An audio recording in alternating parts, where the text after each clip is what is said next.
Hello everyone, it's Jem from MPX Autos. How are you today?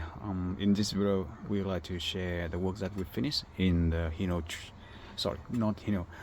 Sinotruck 2020 models 2021 MY.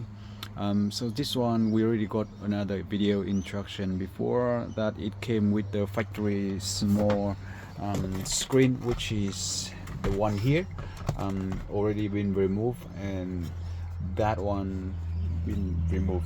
Now we actually do the best we could. That is the 10-inch premium setup that come with the 10-inch fit nicely on the dash of the truck, and it's beautifully looks and works on the screen nicely. And also it is custom fit, of course, with the Full HD anti-glare and super night vision reverse camera, which you can see right here.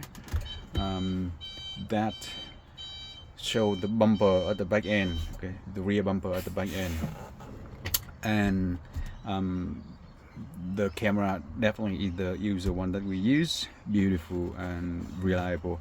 And also on the dash, you can see that we already do the work carefully, and one USB here and second USB here, okay.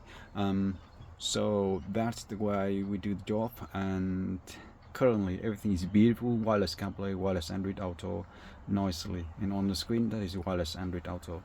And if you notice carefully, we did a very careful job to make the appearance of the dash looks like this, which is slightly different with what it was when it comes in. So at this moment it's fully ready. 10-inch beautiful style on the dash, wireless and premium setup, very nice looking. Okay, so thanks again, and we would like to see you in another one.